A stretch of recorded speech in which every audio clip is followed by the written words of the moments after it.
Good evening, everyone. What a busy night. We've got straight talk right after this. We've got debates right after that. If you are a political junkie of some sort, tonight is Christmas Eve. You can run from one thing to the other. But I do want to welcome you to this first Tocqueville event of the 2024-25 academic year. My name is Brent Nelson, and I am the director of the Tocqueville Center for the Study of Democracy and Society and a member of the Department of Politics and International Affairs. I know I speak for the Tocqueville staff and the Tocqueville Fellows. Actually, Fellows, raise your hand. We have a few. We'll have many more tomorrow night. These are students who have committed to a year of working with us, and there are lots of benefits, but they help put on these events. We're all glad that you're here. I want to recognize especially one person. Now, many of you know that tonight is a special Tocqueville night. It is one of our J. Walters Memorial Lectures, and tonight we have Dr. Walters' daughter, Amy Walters, with us, and so I just want her to stand up and say hi. Many of you, if you're older, you remember J. Walters was a fixture here, a legend in his own time, and he was a political theorist, and he influenced just hundreds of students. You can read about him in your brochure. And it's really tremendous that we have these lectures to remember that legacy, and we're really glad that Amy is here tonight. We trust you are excited about tonight's event and the slate of events we have planned for this year. I hope you received one of these brochures. It looks like this, and if you don't have one, get one as soon as you can. That brochure you got when you came in the door, and it gives you the details of the schedule for this year. The Tocqueville website contains even more information that you may wish to peruse at your leisure. The Tocqueville Center is dedicated to exploring the big questions concerning our common political, economic, religious, and social lives asked by the best minds, past and present.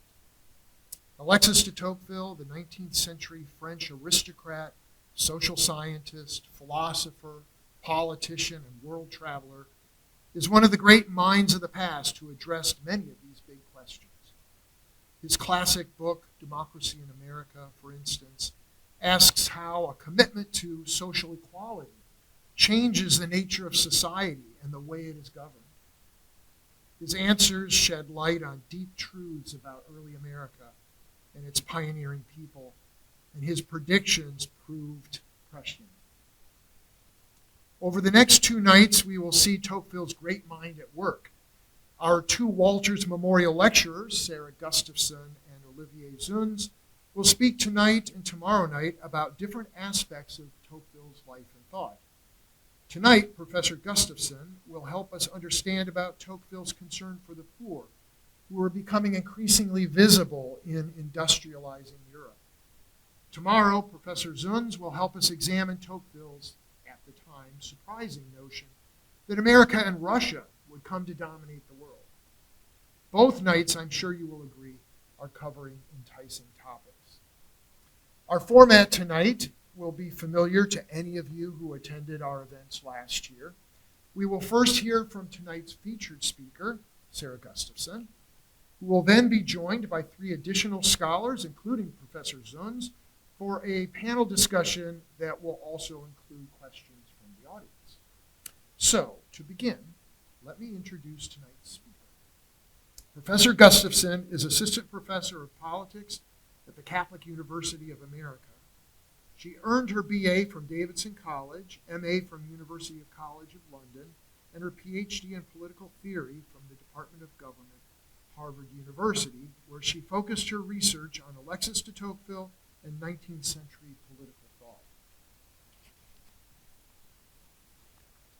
You can read the rest of her biography in the brochure, but I do want to underline that this is Sarah's second visit to Furman in less than a year.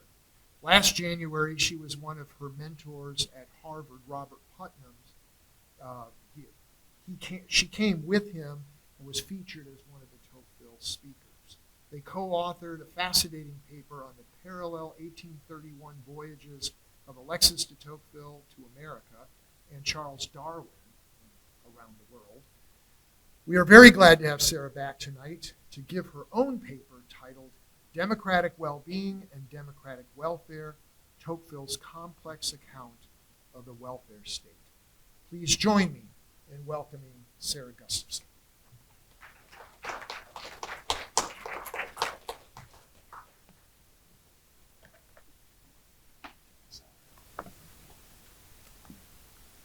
Thank you. It's a pleasure to be here, just 9 months, barely, I think maybe a little less than that after my first visit. See some familiar faces and meet some new ones, and a pleasure to be one of the Walters lecturers. So, Professor Nelson gave the title of my talk. What we're going to explore this evening is one of the things that are taken to be a puzzle or a paradox or a kind of mystery that has to be unraveled about Tocqueville's way of thinking, and we'll get into the substance of that. But first, a little bit by way of introduction. I'm sure you all know, but Tocqueville is the first modern theorist of modern democracy. To take on Tocqueville is to take on a man and a body of work so canonical and familiar within the study of American political thought that it often feels a little trite, a little too familiar. Everyone feels they know Tocqueville in some way. And one might suggest on the eve of a presidential debate that it could almost be a requirement of presidential candidates to misquote Tocqueville in their campaign speeches. It's become a custom so strong it might as well be a law. Born in 1805 to an aristocratic family in Normandy, he studied law in Paris and in Versailles before embarking on a voyage to America to examine its penitentiary system. This is a pretext, a passport, he said, for him and his lifelong friend and intellectual collaborator, Gustave de Beaumont, to see America and escape French domestic politics. From May 1831 to February 1832, Tocqueville and Beaumont traveled through Jacksonian America, New York, Michigan, Canada, Boston, Philadelphia, Ohio, New Orleans, Washington, D.C. Their report on the penitentiary system solidified their status as public intellectuals, but it was the overwhelming success of Democracy in America, Volume 1 in 1835 that really made Tocqueville's name. Following its publication, he became much more politically active, participating in local Norman and national French politics, running for and eventually winning election to the Chamber of Deputies in 1839. A second volume of Democracy followed in 1840, after which Tocqueville threw himself thoroughly into political life, until the unfortunate consequences of the Revolution of 1848, the establishment of the Second Republic, which he was involved in, and then the coup d'etat that established the Second Empire, eventually led him to leave public life. In the last decades of his life, he returned to the intellectual study of politics and published his second magnum opus, The Ancien Regime of the Revolution, before passing away prematurely in his 50s. This is a great sadness to me because I would like to know what he made of Abraham Lincoln in the Civil War. He died in 1859. What a tragedy for Tocqueville scholars. So there's this way in which he belongs to both France and to America. He was an aristocrat who became a Democrat by virtue of his reason. He was a Frenchman who married an Englishwoman, and a middle-class Englishwoman at that. He felt estranged for a long period of time from his Catholic upbringing, and yet died a Catholic, seemingly in good standing. He went to confession before he died. His work has been described as this kind of conceptual Atlantic Ocean, a site of interaction and exchange between different worldviews. And to develop this oceanic metaphor a little further, the clarity and calm that you often see at the surface of his theory, from which many gain their initial impressions of Tocqueville, can sometimes mask the depth, the profundity, the complexity below. It's a kind of tribute to Tocqueville's style as a philosopher and as a writer that those who just skim the surface feel that they know him deeply. He was writing philosophy for everyone, in a sense, as well as for philosophers. Now, this is not a study of Tocqueville's biography or of his reception, but it's necessary to do some of this ground clearing for the purpose of introducing a certain puzzle that I want us to look at from a couple different sides within his body of thought, namely his writing and thinking about soft despotism, how it comes about, the conditions for it, what it looks like, and then this thing that we call the welfare state. Tocqueville is famous for his theory of soft despotism, which he describes as a new kind of democratic form of tyranny, of servitude, characterized by administrative centralization and industrialization under a paternalistic state. One scholar, Delba Winthrop, has provocatively suggested that soft despotism is like an aggravated version of the European welfare state. What a statement, what a possibly scary conclusion to draw. Is soft despotism the same as the welfare state? Is soft despotism inevitable, as other scholars have asked? How do Tocqueville's practical political writings on the social question, or the question of poverty in a world of mass industrialization, how do these writings on the social question and the welfare state compare with his theoretical writings in Democracy in America? Tocqueville had hoped that his enduring legacy would be a great political career, but today we remember him more for his contributions to the life of the mind. However, this does not mean we cannot learn from his example, and so one of the things that I hope to demonstrate, to pull out by working through this problem, is the way in which we can learn from his approach to politics, not just his ideas, but his approach.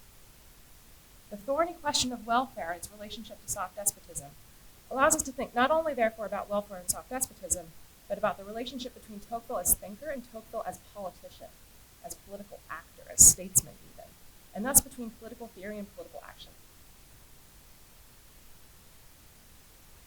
So first, Tocqueville on association, très bien entendu, and the lead into soft despotism.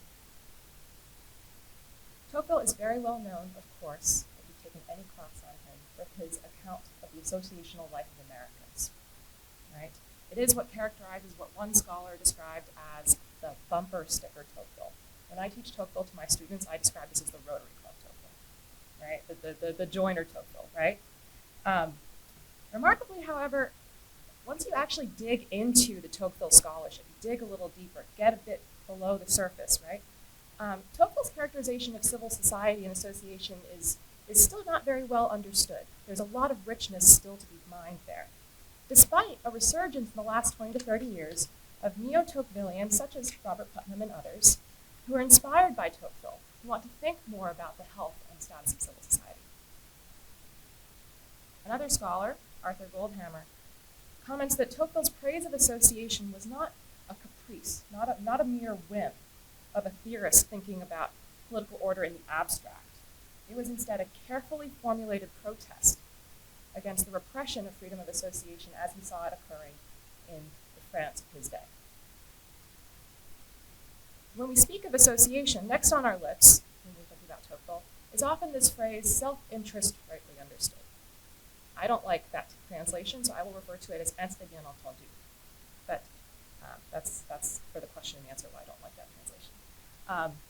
Goldhammer remarks that Tocqueville left the expression, self-interest rightly understood, deliberately vague in its content. Even though Tocqueville was at the same time absolutely clear that associations were essential to achieving the right understanding, that self-interest rightly understood, the right understanding, necessary to check the ravages of unmitigated self-interest. So anti-bien entendu is a very, again, like his account of association and society, a surprisingly complex concept, but we can articulate generally what it does. It is both a product of and encourages a spirit of cooperation and mutual help towards shared ends, towards shared goals among neighbors and fellow citizens in the realm of civil society. As a virtue, it is rather ambivalent. It is both self-regarding and other-regarding. So it is not selfless. And if you take virtue to be selfless, then it's not a virtue. But it is not selfish either. It takes account of, educates, and elevates one's own individual interest through active communion and participation with others towards a shared good, a shared end, in the open and free spaces of civil society and voluntary association. I like to think, this is one way to help conceptualize it, anti-bien entendu has a kind of distinctly Aristotelian feel to it, by which I mean it has an appreciation for habituation. that improves our interest over time. The way I often explain this to my students is it's akin to when you're applying for college and your mom suggests to you that you sign up for a charity, to volunteer at a charity. And maybe initially you don't want to. Initially it's just a way to get into college, something to put on your resume.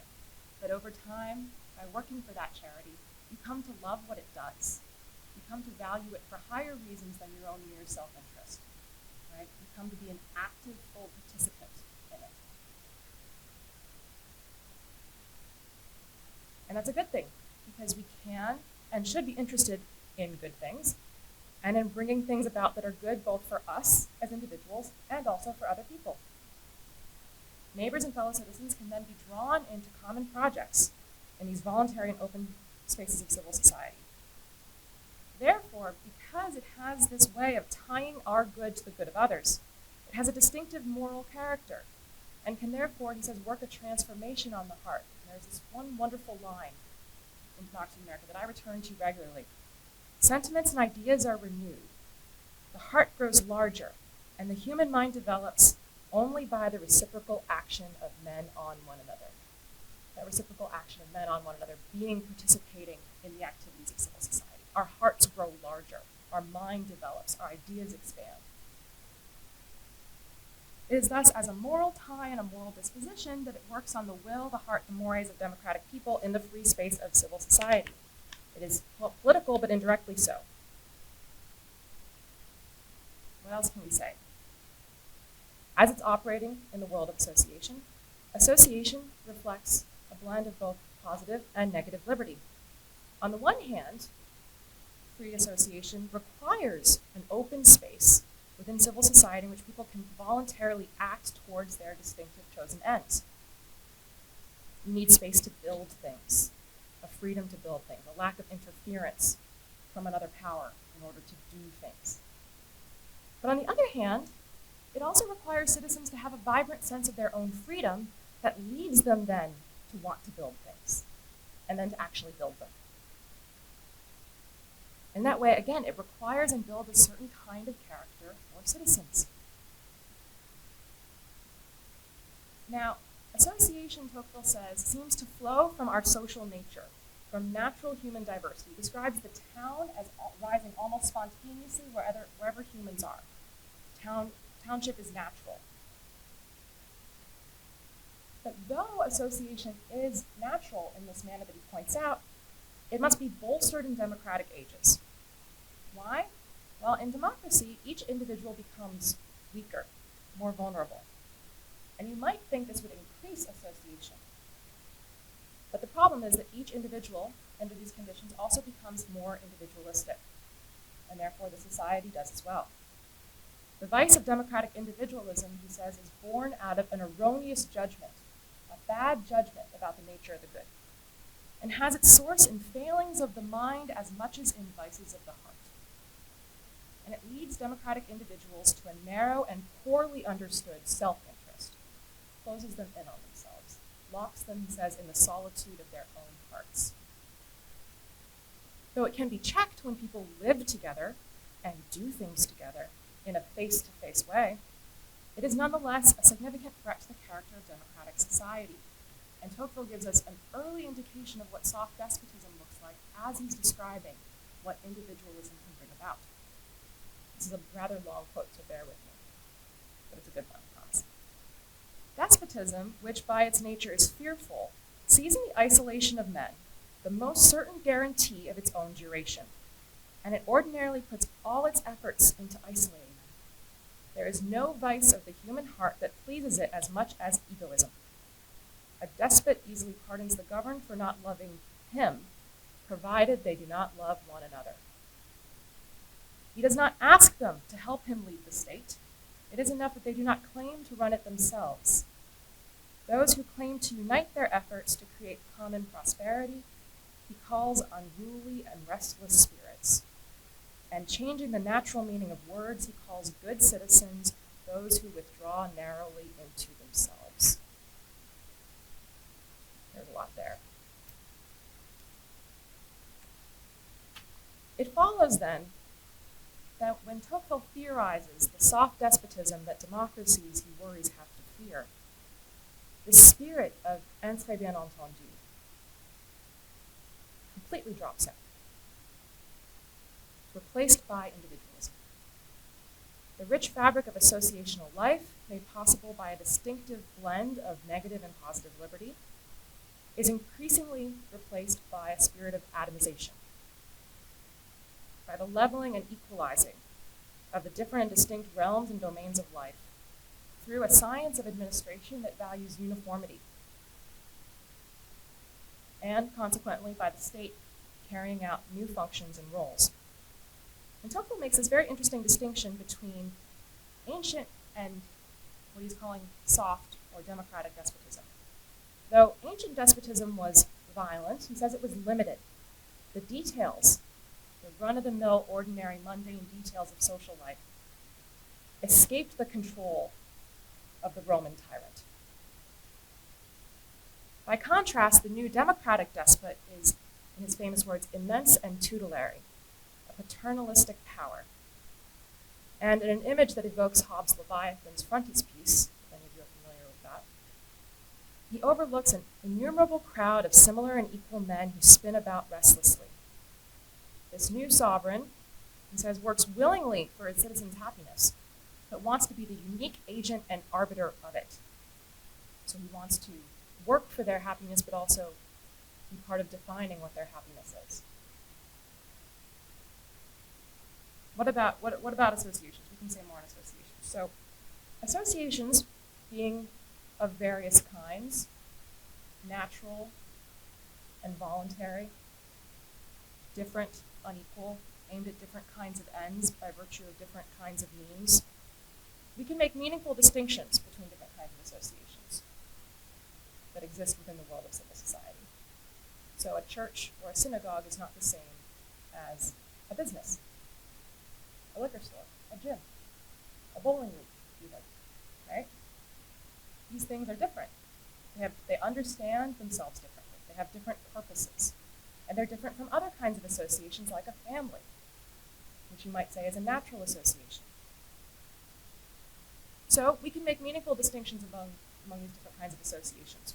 And some might be more or less important for our human flourishing than others. This becomes a source of suspicion to the citizens of soft despotism and to its state, who see in these secondary powers both potential sites of inequality and potential sites of resistance to the authority of the state. So the state, Tocqueville predicts, will attempt to oversee not only individuals, these individuals spinning restlessly around, but also these secondary powers and corporate associative bodies. And where the state fails to uproot or eliminate associations, it will instead turn to regulating and authorizing them. And that's a very important distinction where it regards your freedom to associate. Do you have freedom to associate if you associate by virtue of a permission or an authorization? And the examples he musters here of state regulation are revealing and important for the rest of our talk. Charity, the church, education, even he mentions the priesthood itself. Again, a somewhat longer quote there, please forgive me, but it's a good one. Nearly all the charitable establishments of old Europe were in the hands of individuals or corporations. They have all more or less fallen into dependence on the sovereign now, and in several countries they are governed by the sovereign.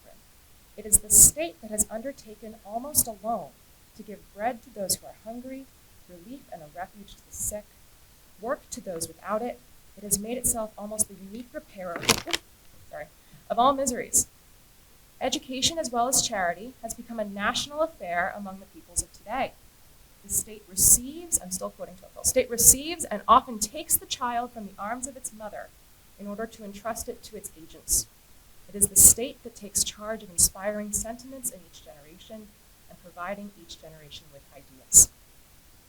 So not only does the sovereign increasingly regulate these other areas of society, but it also begins to carry out their functions, thereby shrinking the space of civil society and the space of individual authority, autonomy, he says. Interestingly, and importantly, this happens with the approval of citizens.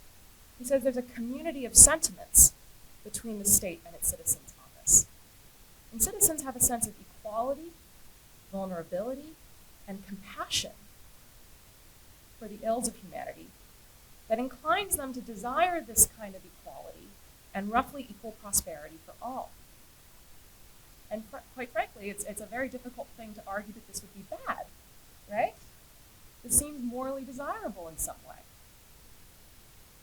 But Tocqueville notes that this compassion is often more of a feeling than an action. Why a feeling and not an action?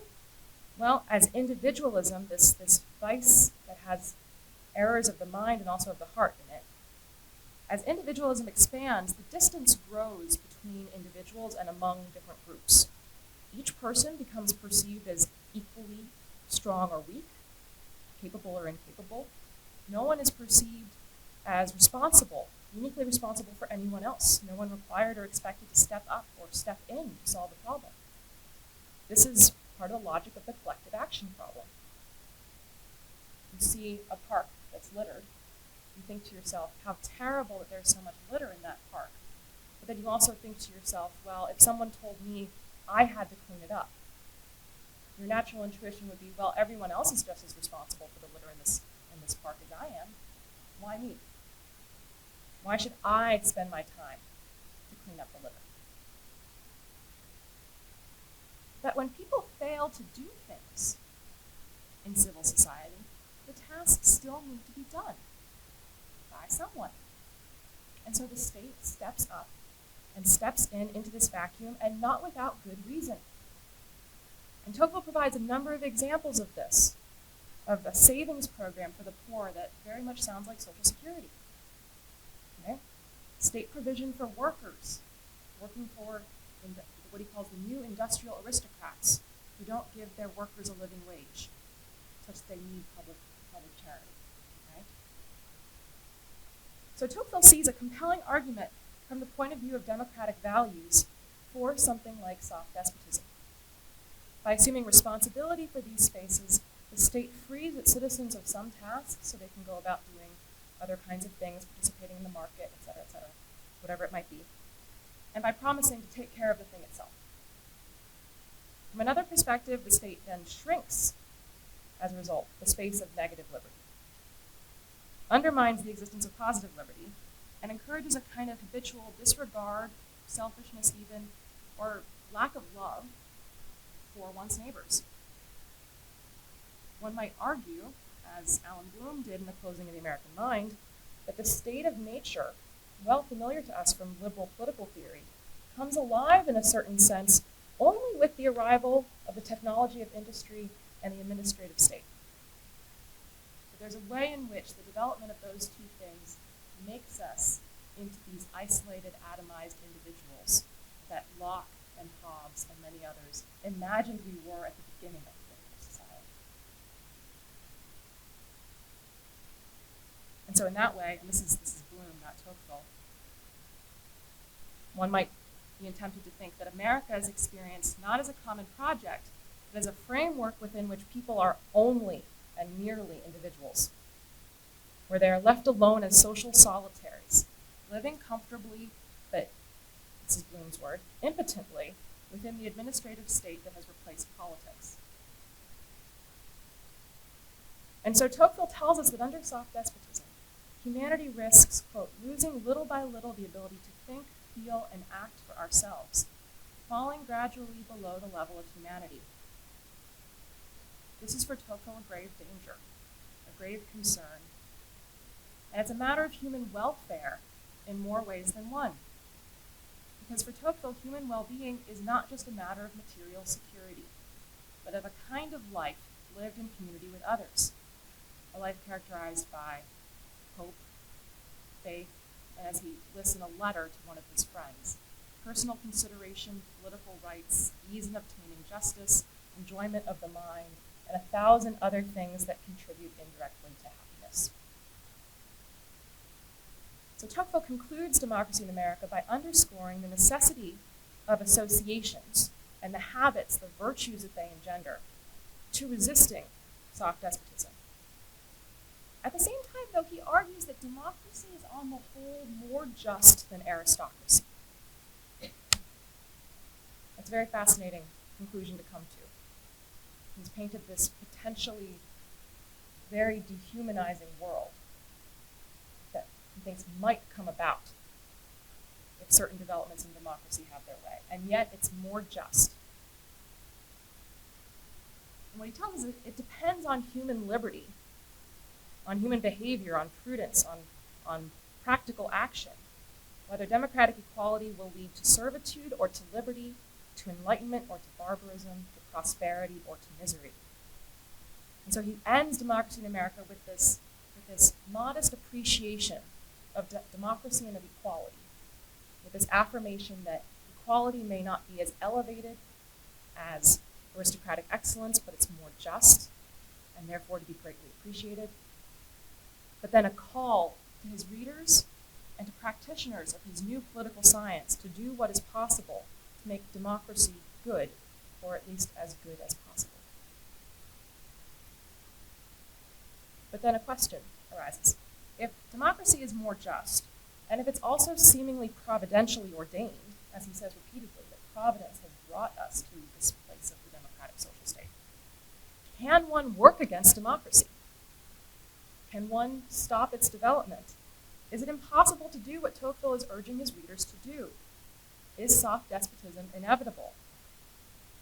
And would it not be actually, from the democratic point of view, better to have greater equality and reduced human vulnerability, and assured a kind of baseline life for all, even if that means something like soft despotism? Now, for one thing, Tocqueville has too strong a belief in human liberty to be deterministic, to think that anything is inevitable. Unlike Marx, unlike Comte, unlike many of his contemporary philosophers, he doesn't have a set endpoint to the development of history. But if we are interested in trying to answer this, we can examine Tocqueville's writing on the emerging welfare states of Europe, England and France in particular. So while writing the second volume of Democracy in America, Tocqueville was elected to serve in the government of the July monarchy. And he had substantial opportunity to think about the role of the state in addressing the social question and other issues raised by the Industrial Revolution and its consequences. This required Tocqueville, now in the mode of politician, to actually respond to the arguments from vulnerability, benevolence, and equality that he said in Democracy in America served as a justification for soft despotism. Is not a welfare state, or even soft despotism, preferable to the dehumanization of people that occurs in deep and widespread poverty?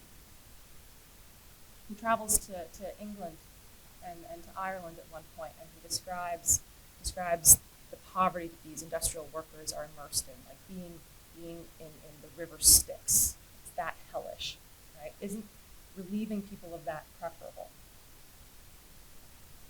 And so Tocqueville, the politician, responds to the challenges posed by pauperism, poverty, attempting to strike a path that would provide for the destitute while eschewing soft despotism and encouraging the art and habit of association and the virtues that they engender, which he considers to be necessary to a flourishing democratic political order.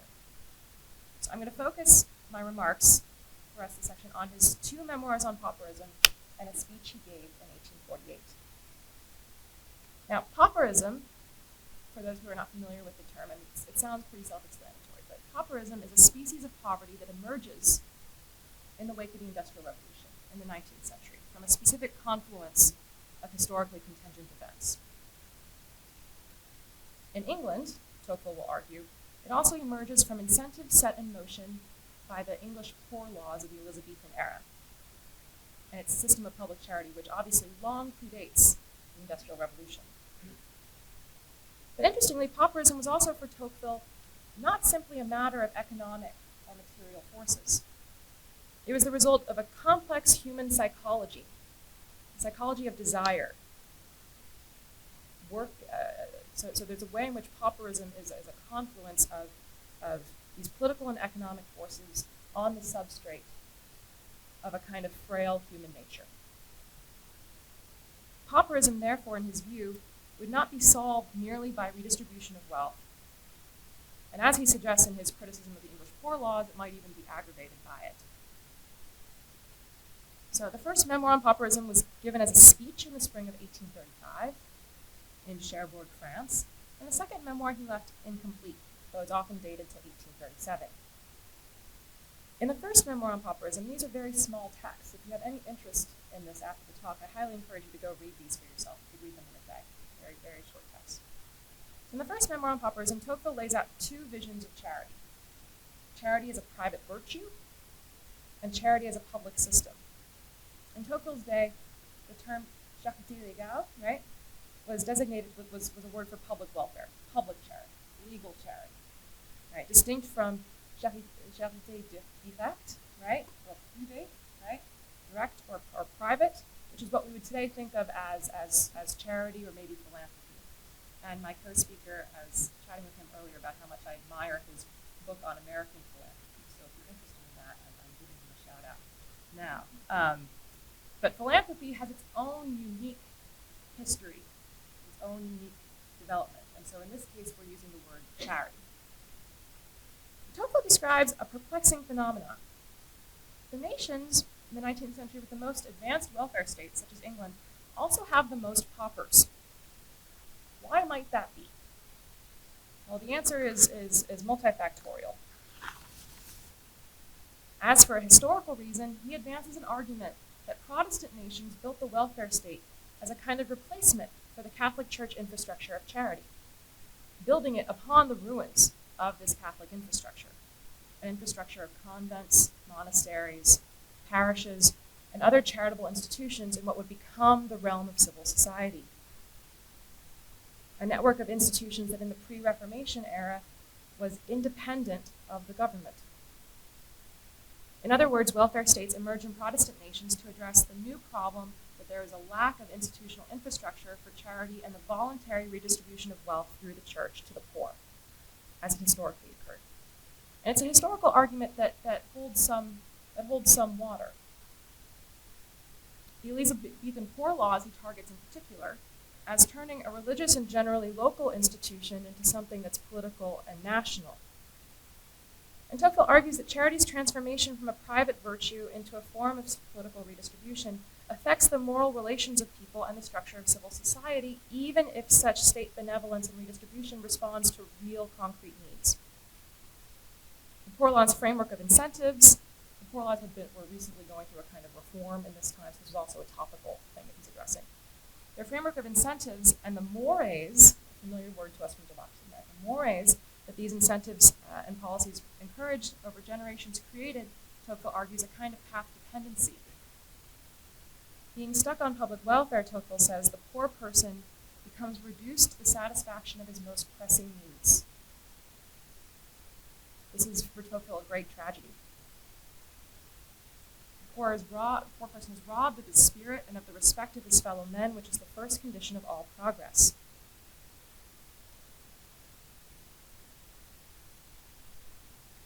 So this is a political reason why extended welfare states might have more poor people.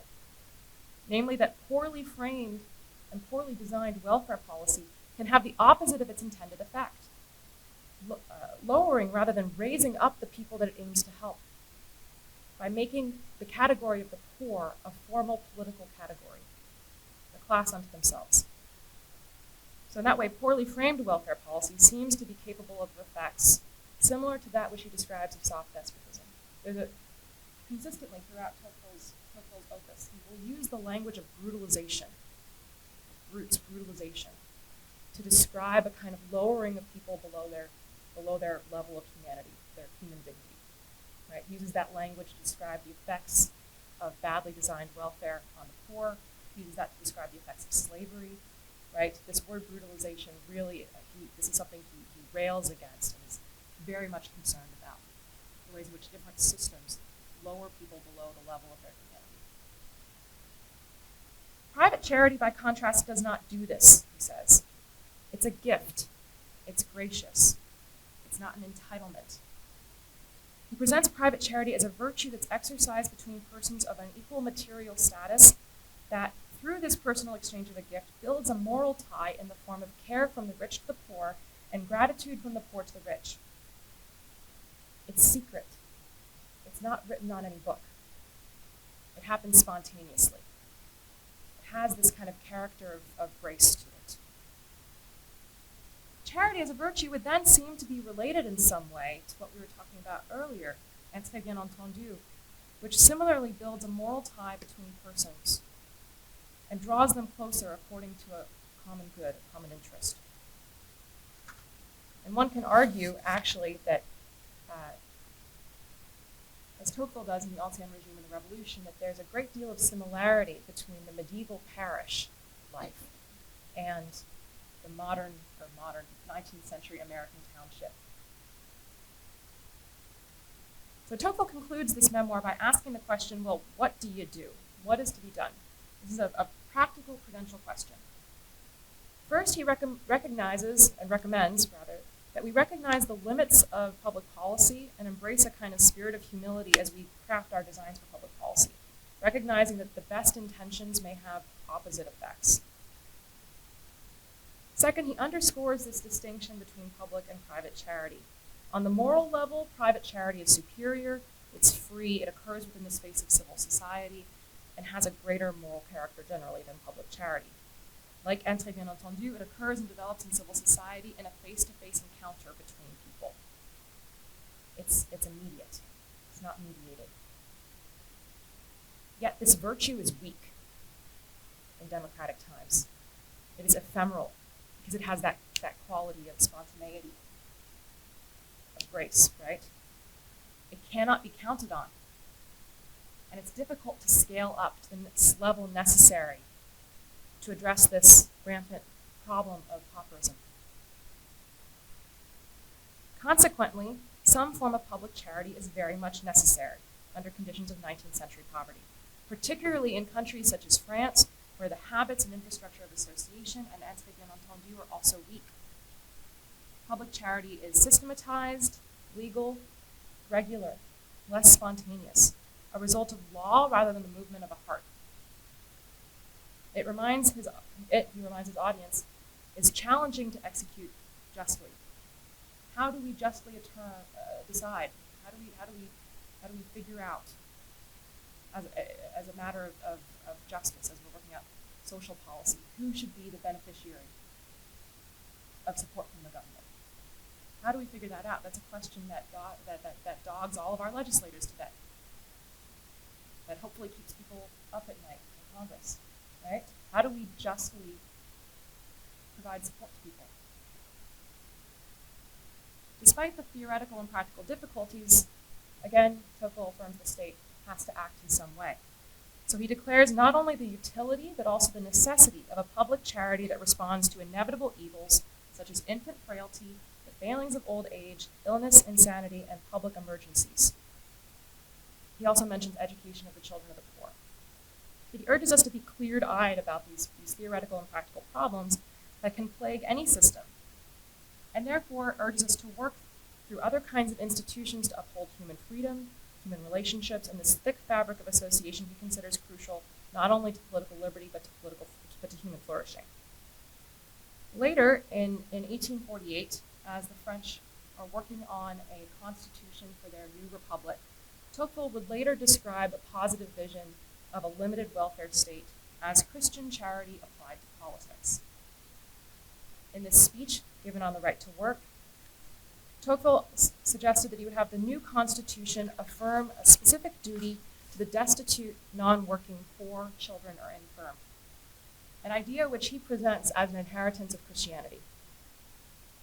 And I'm going to borrow a little excerpt of an article by a Tocqueville scholar, Dan Mahoney, because I think he really well explains Tocqueville's position here. So he offers this evaluation of Tocqueville's, what he calls Christian democratic vision, that repudiates both libertarianism and collectivism. Quote, "We misread his powerful and still relevant warning against the tutelary state if we confuse it with an absolute opposition to centralized government within its own sphere or government provision for the poor. The moral and political alternatives are not exhausted by the socialist confiscation of human liberty or by the utopia of an ultra-minimalist libertarian state. It should be clear that for all of his concerns about the dangers of tutelary despotism and the socialist subversion of democracy, Tocqueville did not oppose the welfare state per se, at least in a modest and self-limiting form. Within bounds, it was a legitimate application of Christianity to politics. So in Tocqueville's presentation in this speech, the responsibility of the state for the poor should not compromise the freedoms of civil society, association, and private property that are constitutive of a free and flourishing political order. But again, it is nonetheless necessary and should be strong and vigorous within its appropriate applications. In Tocqueville's second memoir, he imagines the alternative forms that associations within civil society might take that could work to sustain the poor and working classes without recourse to the state. These include a variety of kinds of worker associations and local town associations that would be non-political, not government-funded, membership-based, and would serve as mutual aid societies to their members. My favorite example of this is, and this hasn't even been written on in the English literature, I found a French article about this, the Association Alimentaire. So in 1855, Tocqueville gives a talk to a group of Catholic, social-minded reformers about this Association Alimentaire, which is kind of like an eating club, right? Something like this, but for workers specifically. And he praises it for its ability to create relationships among would-be proletarians, possibly revolutionary proletarians who have very few substantial ties and relationships to speak of. But Tocqueville did have his criticisms, and I love this so much. Among his criticisms of the working model of these associations, he wanted to make sure they would permit takeaway or carry-out of the food. Why was this? Because banning takeaway or carry-out would undermine the domestic hearth of the worker's family. And so he believed it would be very important to make sure that workers had family meals and to not prohibit that. Now, this is a very small example, but I think it underscores the importance for Tocqueville of creative non-government measures to ensure that the poor and working classes are not without property, family, associational identity, or other kinds of moral ties, but rather that they are being integrated into and participating in the social body at many different levels. If a small example, it's also a charming one that reinforces the personal, face-to-face nature of Tocquevillian association and reminds us of the 1,000 other things that contribute indirectly to someone's welfare or happiness. So, to wrap it up, what do I hope that you take from this lecture? First, that Tocqueville would suggest we view our associations, be they families, churches, clubs, other kinds of networks, even our friendships, as far more central to our happiness, our virtue, and our freedom than perhaps we do now. Despite the sometimes very hard work of living together well, doing the very hard work, sometimes very hard work of living together well, is not something we should skip over or do away with. Because on Tocqueville's view, we can't do away with that without also doing away with our political liberty. Our hearts grow larger, our ideas develop by acting in reciprocal action with one another. And should we need them, such associations are sources of resistance to despotism. Second, while Tocqueville is often claimed by libertarians because of his strong critique of administrative centralization, Tocqueville's point of view of soft despotism in the welfare state is notably more complex than that. Sometimes the state can have a role, in his view, in binding up human wounds, but we ought also to be humble in our approach to politics. Politics cannot and may not solve all human wants or all human dilemmas. His vision is that of a world that needs not only just political institutions, but also free spaces for association, and bien entendu, and even love, to do through face-to-face encounters the things that politics cannot itself do or accomplish. Lastly, we can learn from the relationship between Tocqueville's theory and Tocqueville's practice.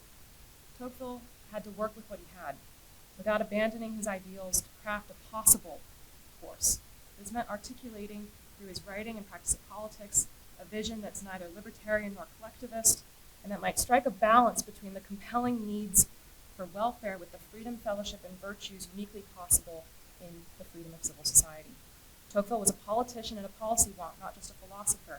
He grounded his masterpieces of political theory in the real places, cultures, histories, laws, and traditions of the countries he looked at, rather than write abstract treatises in the manner of many of liberalism's early thinkers. His new political science for a world altogether new worked to instruct democracy and guide it within the limits of real conditions, and to explore future possibilities on the basis of that. This awareness of limits, of human imperfection, and the necessity of constraints permeates his way of thinking. Thus, Tocqueville perceived that politics permits and even needs an articulation of a best or of a best possible, but it necessarily includes trade-offs, tensions, compromises that arise from concrete circumstances. And it's not surprising that scholars have recently turned to Tocqueville as a model for what sometimes gets called a paradoxical moderation that transcends mushy centrism. I like that. Transcends mushy centrism.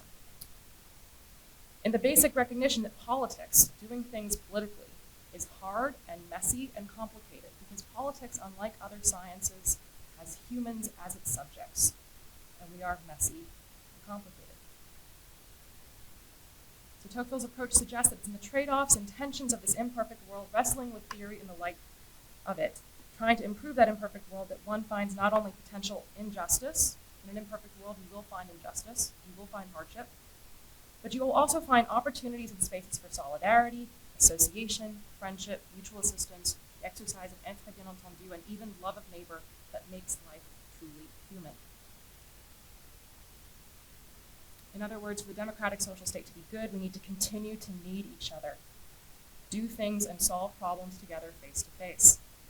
The gap between theory and practice, ideal and real, becomes an opportunity for human liberty and human virtue should we take it. And in an ideological and polarized age, such an attitude of both philosophical and intellectual boldness that nevertheless respects and recognizes human constraints and still does not give up on politics, that attitude might be a refreshing one. Thank you.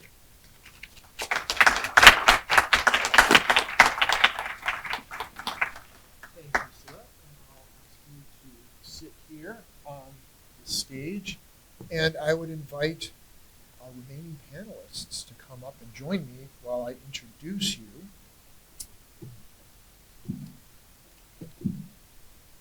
I would like sit at one of the ends. I think that would be best. I would like to welcome our panel, Professors Olivier Zuns, Elizabeth Larrivée, and Robert Larrivée. Let me introduce each one. Olivier Zuns is James Madison Professor Emeritus of History at the University of Virginia. His long list of accomplishments and publications can be found in the brochure, but let me point out his most recent book, which I actually have here. I don't drop the microphone. Lots of things rolling around. This tome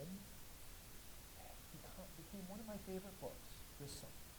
I truly enjoyed it. I actually shed a tear on the last page because there were no more pages to read. It is really a beautifully written book, and I urge you, if you have any interest in Tocqueville himself, buy it and read it. And I'll plug it again tomorrow night when Olivier speaks to us. We're very privileged to have such a distinguished scholar with us these 2 days. Also joining us are, for the first time on the Tocqueville stage, both Dr. Larrivée and Dr. Larrivée. Dr. Elizabeth Larrivée and Dr. Rob Larrivée. They're well known to us in various capacities. Rob Larrivée is an assistant professor of politics and international affairs here at Furman. He studied philosophy at the University of Winnipeg and earned his PhD at the University of Notre Dame. He is a political theorist specializing in Islamic medieval political thought with a focus on Al-Farabi. Elizabeth Larrivée is on the faculty at Rosary College. She studied philosophy at the University of Winnipeg and earned her PhD at the University of Notre Dame. Boy, there's a parallel there. I wonder what happened. Let's welcome our panelists. Well, as usual, we'll start with our new panelists giving short comments on the talk that they just heard. And I'm going to start down with Beth and move towards Olivier. So please just share preliminary thoughts you might have about Sarah's presentation. Oh, that's what this is rolling around?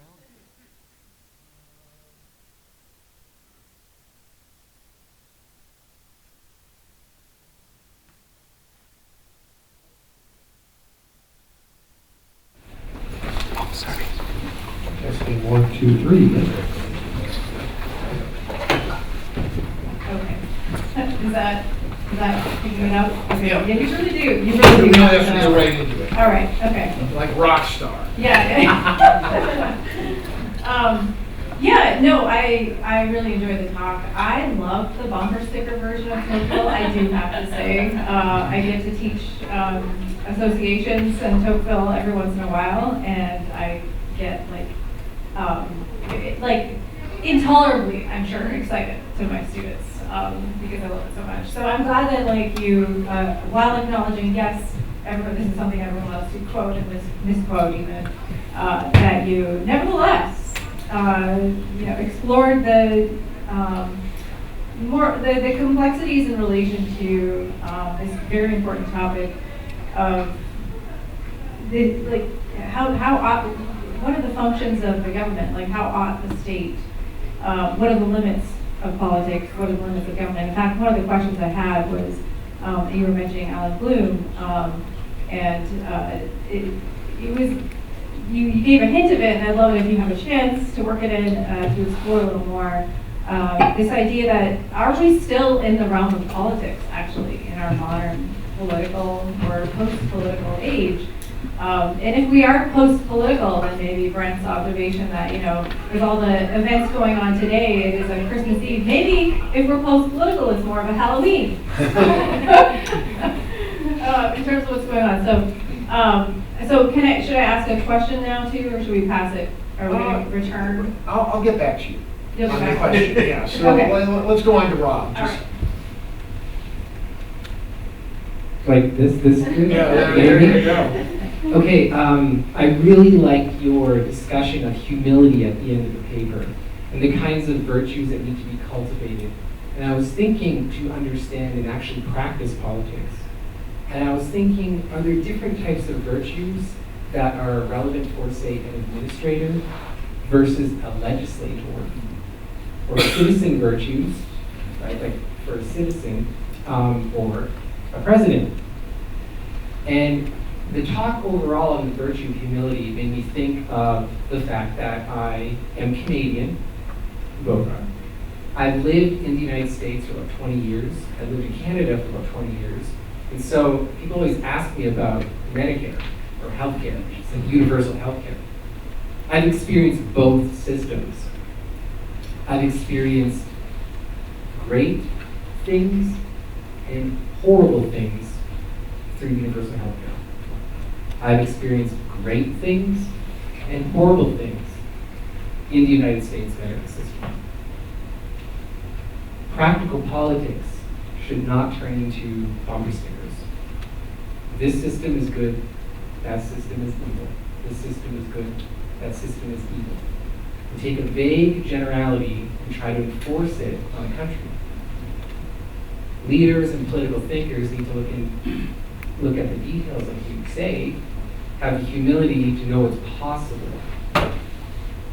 Even if we love ideas, there are certain ideas that are good. So when I think about, say, social welfare issues, for instance, like medical, no one should go bankrupt because they can't, take care of their children. But seeking refuge in ideas that we want to enforce without spending all the time looking at all the details of practical politics could end up being destructive. So I was thinking about the kinds of virtues of prudence and humility and other virtues that we should cultivate, especially in leadership positions, to not get sort of seduced by general ideas, which you talked about last time you were here. Because we want something good, some social good, we have to make sure that our means don't do the opposite. Good. Olivier, you're next. Thank you, Sam, for this really nice talk. And just want very briefly to pick up on, I think, your two main sections. The first one on self-interest properly understood, which is, of course, really a key topic, a key Tocquevillian idea about how self-interest, when properly understood, serves society as a whole, as opposed to any given individual. It seems to me this is a very generous view of human nature.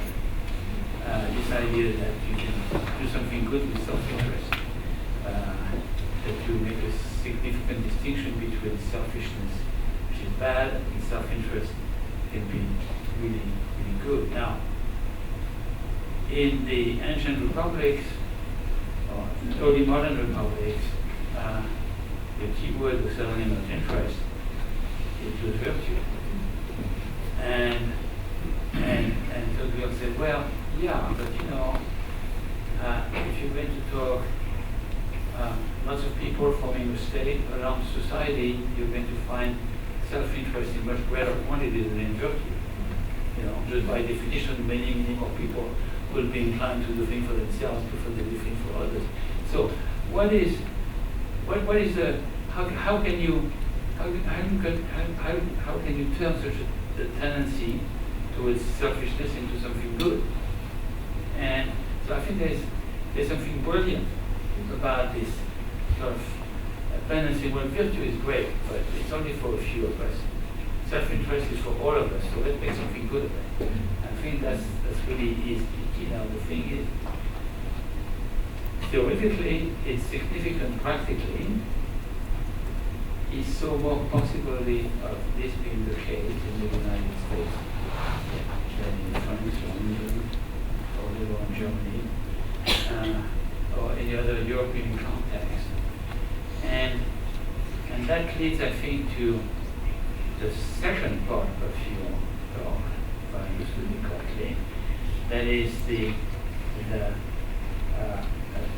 this idea of liberty,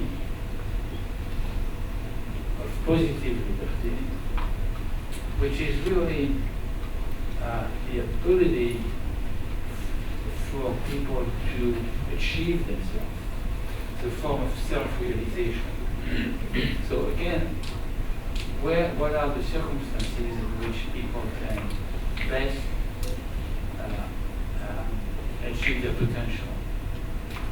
And this is where you see in terms of a close relationship between greater equality, because greater equality giving more people the possibility of achieving their potential, exercising their freedom or their liberty. So that's the connection. So I see so in other words, in the two parts of your talk, you really hit on some of the very key aspect of Tocqueville's theory. One more thing I want to say, just briefly to mention, is that these are theory that Tocqueville developed in real time and real space. That is, the trip to America made a big difference. His political life made a big difference. It is in serving in local politics, in departmental politics on his state of Normandy, and realized, something has to be done for all these unwed mothers there, and these children who are abandoned. And so this is how somehow he shifted from writing in the first memoir that welfare created a dowry of infamy to getting to a position where, hey, we need to do a fair amount of that. This is a matter of, so, and I think you you captured that very well. So Sarah, yeah, react to anything that you heard. Well, And get that mic right up to your, if you ever become an academic, you'll have maybe the experience of having your work commented on by someone whose scholarship you greatly admire. So, I mean, both of you also, but especially Professor Zins here. So I'll start with you, and then I'll work that way. So I have an article out that I will send to you. If you don't agree with me, we can have a great debate about it, and I will look forward to it. But I have an article where I try to map this relationship between self-interest and virtue, right? Because you're absolutely correct, right? That he says that in a democratic society, most people will understand the good, however they define it, right? He says that how they define their interest remains to be known, right? But they think about the good in terms of interest, whereas aristocratic societies understood the good in terms of virtue, right? Now, I think it's very possible that Tocqueville is interested in recovering something of aristocratic virtue in the ways that he can in the context of democracy. And so there's a manner in which he's crafting this explanation of "Entrée bien entendu" in such a way as to demonstrate that it could lead to something like virtue. And he says that the Americans are actually better than their self-interested explanations for their actions. So I do think there's absolutely a way to understand "Entrée bien entendu" in light of virtue, provided, as you said, that it's rightly understood, meaning it has to be contextualized, right? There has to be an education of that interest. And that'll only happen through a confluence of ideas, social contexts, all these sorts of things. And so I think part of his arguments about interests are just trying to encourage democratic peoples to think about the goods that are not just their goods, but also other people's goods, right? Goods that we share, right? And I kind of, I guess I'm a little bit more inclined to read him in light of someone like Aristotle or maybe Thomas Aquinas, in that this is part of why I don't like translating it as self-interest rightly understood, because I think that makes it focus too much on the self, rather than on its nature as a kind of connective tissue between the self and others. So that's why I say "Entrée bien entendu," because I want to resist a little bit of that additional sense of selfishness. It's not that it's not grounded in the self, right? It's absolutely grounded in the self. But the point, in my reading of it, is that it begins with the self and then it extends outward to others. Actually, so I didn't use the example of the abandoned children, but I love that example. And so you probably could explain it better than I, but basically Tocqueville, during his political career, writes a series of reports, correct? There's a series of reports on this problem that children are being abandoned by their mothers. And he explores, well, what would be the just way to respond to this? And he says, well, there's a kind of injustice in giving welfare support to single mothers rather than to poor families, right, that have stayed together. And there's a kind of gender judgment that's happening here that comes across in these texts, right? That single mothers have done something wrong. Should we reward them for this? All this kind of stuff that sometimes pops up in discussions of welfare policy, right? The conclusion that he draws is that it's important for children to have a mother, right? That if they don't have a mother, they will become wards of the state. They won't have any sense of identity at all, right?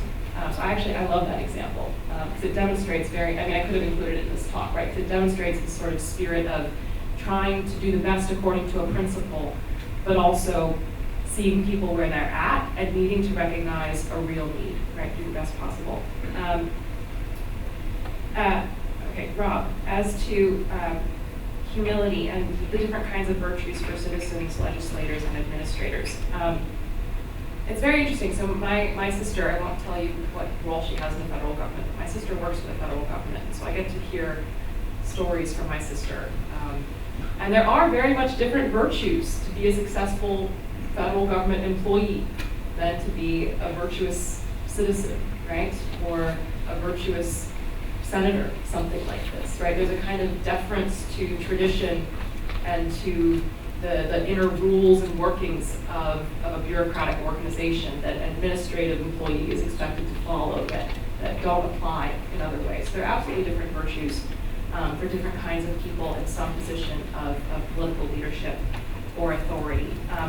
To your example about healthcare or Medicare, all these kinds of, one thing that I think is often lost on people in these kind of ideological disputes, right, is that our ideas about public policy, however we conceptualize them in the abstract, end up having very concrete realities for people that can be profoundly different based on their particular circumstances. Because it's very, I mean, law is made for the general public, right? Law is for everybody.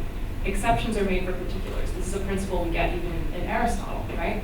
And so it's very hard to write a law that applies equally well to everybody, which is why there aren't always just exceptions to laws, right? And so part of what I kind of find particularly frustrating about our political moment right now is just the spirit of what you were describing, right? That we can't have a reasonable conversation about terrible consequences of XYZ policy because it also had these extremely good consequences for a different group of people, right?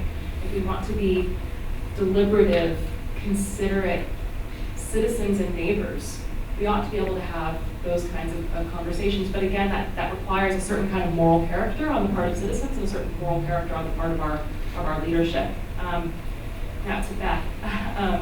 Are we still in the realm of politics? Are we post-political?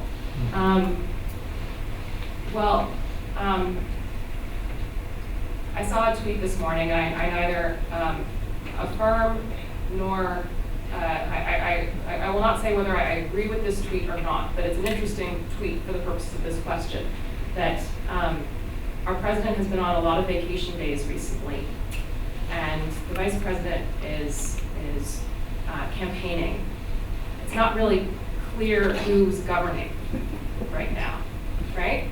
Yeah. And that's a kind of interesting question, right? So if you had to say the buck stops here, right? Constitutionally, the buck does stop with President Biden, right? Absolutely. But I do think it's a kind of interesting way of thinking about this question of, are we post-political in some way, right? Have we built up other kinds of structures that have made real political contention or the activity of real politics unnecessary? I work in Washington, D.C., Catholic universities in Washington, D.C. A lot of my colleagues study Congress. And if you're someone who studies Congress, you're always very annoyed that congressmen and women, senators, don't legislate anymore. One of my colleagues is working on a book on compromise in 19th-century Congress, right? And it's remarkable, I was just talking to him about this at a conference a couple days ago, it's remarkable to him how much actual hard, stay up late at night legislating happened in the 19th century compared to today. Like the practical hard work of trying to legislate and come to compromises that many of our legislators don't do anymore, right? So I think it's I'm not going to answer the question, are we post-political? But I think we should be asking ourselves that question. And depending on our answer, if we are post-political, are we happy with that? Are we okay with that? Because there are a variety of ways in which we might be perfectly content with that, right? Many of the rival theories of evolving democratic society in the 19th century had politics withering away, to quote Marx, right? Or the Comtean theory of that sort of progression of history, right? You would eventually have a society that's run by industrialists, bankers, and scientists, right? So politics would be present, but it'd be extremely minimal, right? So if we are post-political, we can ask the further question: what about that do we like, and what about that don't we like? What do we gain? What do we lose? Beth, why don't you ask your question?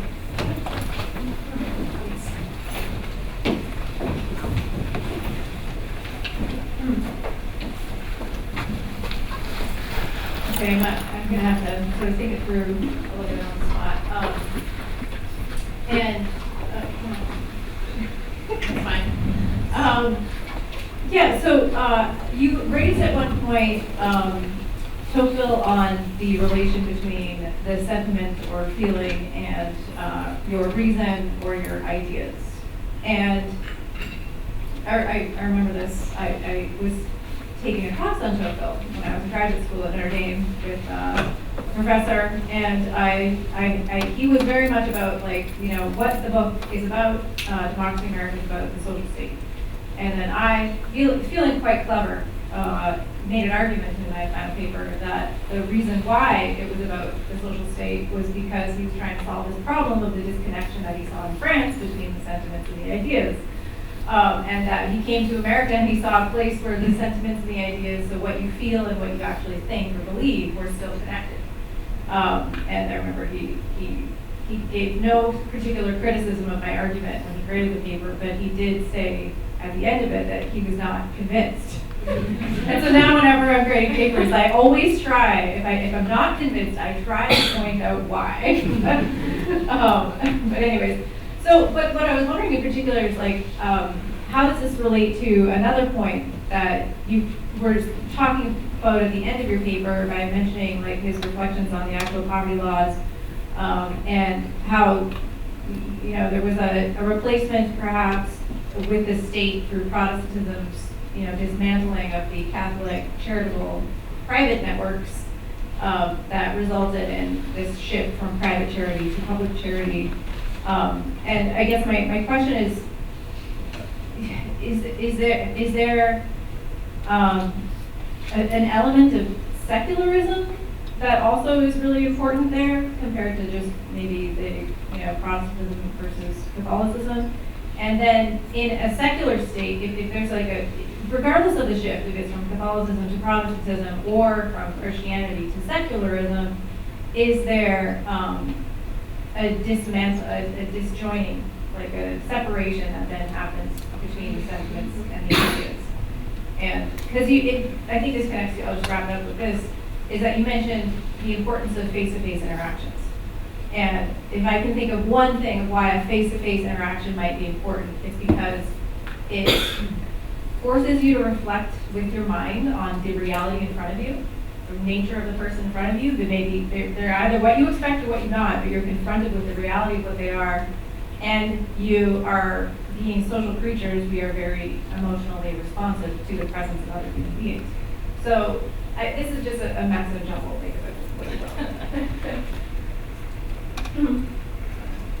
Pass back to you. Quickly, and then we'll go to the audience here. Okay.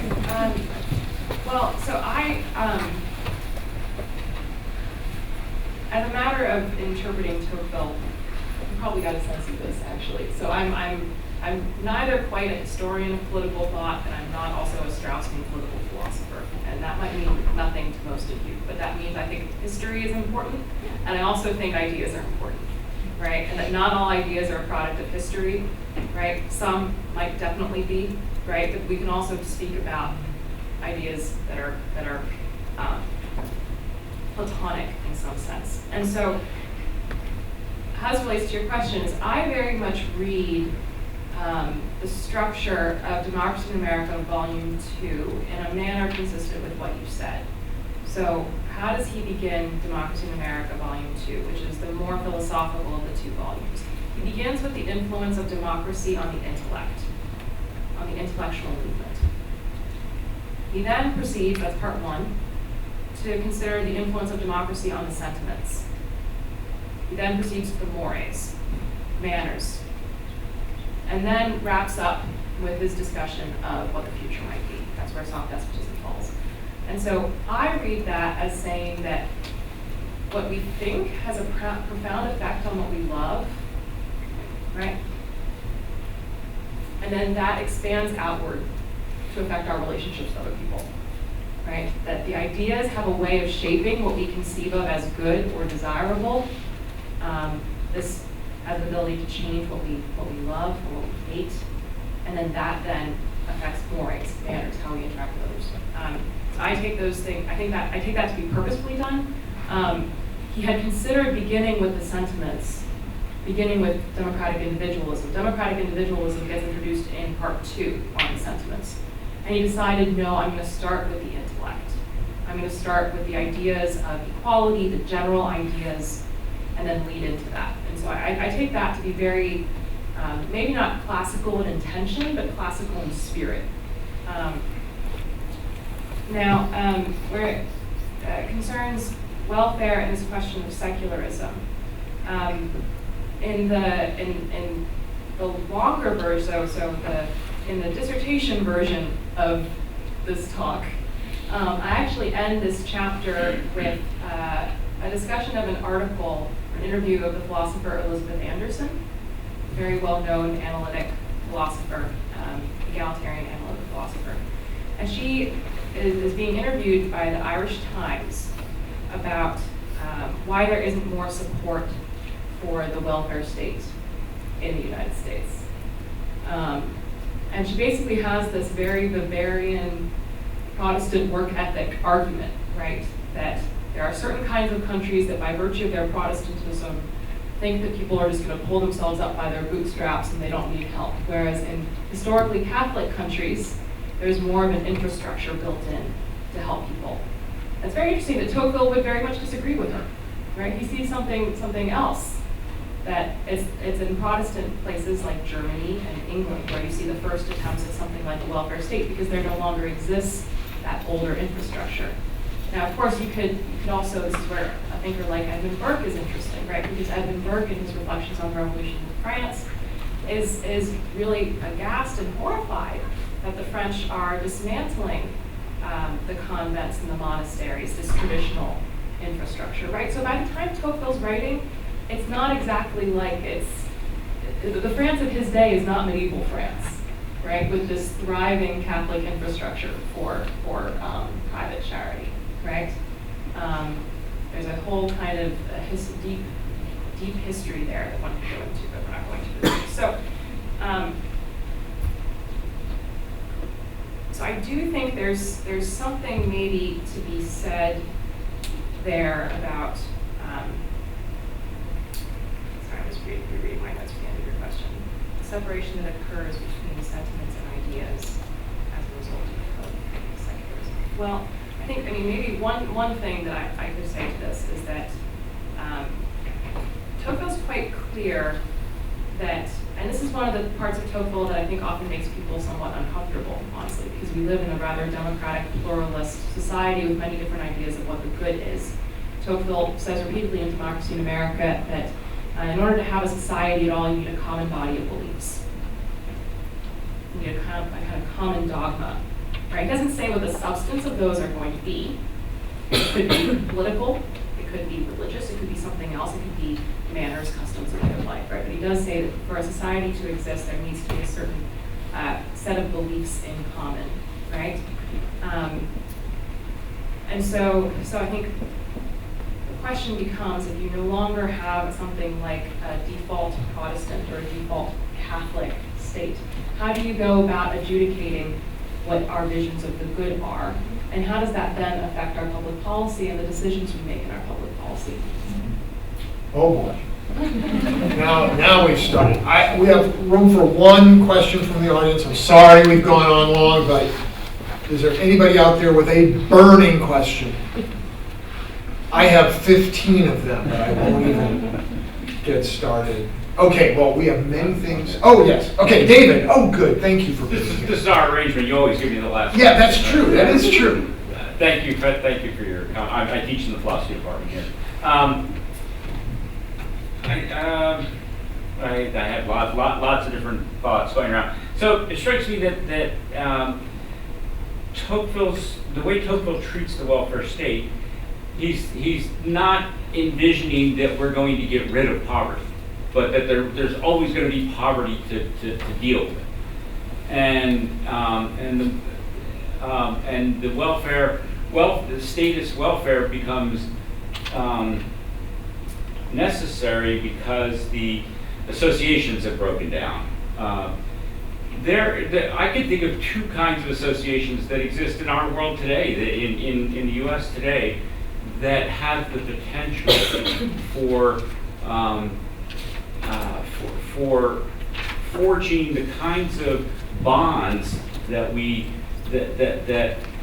that bring us to thriving, and that would actually do something towards reducing poverty. I mean, getting rid of poverty. The two I would propose are workers coming together to organize and get control over the way the safety of their workplace is structured, the way their wages and benefits are structured. We call that a union. So I propose that as one kind of association that would be very empowering and do something about poverty. Not just do something about it, but envision actually doing away with poverty. And the other one is the way parents come together around like elementary schools to really make sure their kids are getting a good education. And where I've seen that work best is in elementary schools that already have a decent level of funding, and the parents are well enough off that they're not working 2 jobs, 3 jobs, and they have some extra time, so they can add some extra time and some extra resources to contribute to the school, and it becomes really a joyful experience of all the parents celebrating the achievements, not just of their own children, but that all these children are succeeding, right? And giving those children the kind of start such that they can go far and won't end up in poverty.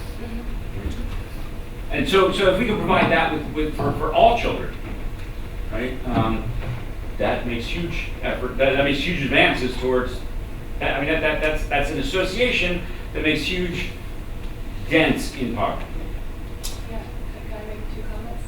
Quickly, Well, really quickly. So I think to the point about unions and guilds, right? This is where us reading Tocqueville as Americans, I think, miss some of the really important context that points directly to that, right? So France, beginning in the Revolution, has this historic suspicion, antipathy towards partial associations, right? So 1793, Le Chapelier law? Yes, okay. 1793, the Le Chapelier law, in the context of the French Revolution, bans guilds, women's associations, any kind of partial association. Yeah. And so Tocqueville, when he's articulating this strong defense of association, he's making it in the context of this 40-year history, right, of the French government being deeply suspicious of freedom of the press, because he says freedom of the press is always attached to an association, right? Your freedom to speak and think is attached to your freedom to congregate together, right? And so unions would absolutely be part of that, right? I think to your second point, Tocqueville would absolutely agree. I would agree, but that depends on the character of the parents, as well as their time, right? Their ability, right? So I think we can all imagine parents who have the time and the ability to participate, but for whatever reason choose not to, right? And so even in that sense, it requires a kind of moral disposition to be willing to participate and to see it as a good thing that you yourself are participating and not just the other parents participating. But thank you for the question. Very good. Okay, 3 things as we wrap up. 1, if you're a student and you're like, I have no idea what they've talked about for 90 minutes, I was in your spot at your age. Just keep at it. Because the more you hear it, the more it starts to make sense. 2, come to Tacos in Tocqueville tomorrow at 12:30 in the politics department, because you can talk to these folks and ask that question that you didn't want to ask because you thought it was too silly and you didn't understand enough. They're really nice. They will talk to you about those things. And number 3, tomorrow night, Olivier Zuns is talking about Tocqueville and Christine and their discussion about America and Russia as they saw it from the mid-19th century. Thank you very much. Let's give our panelists a hand.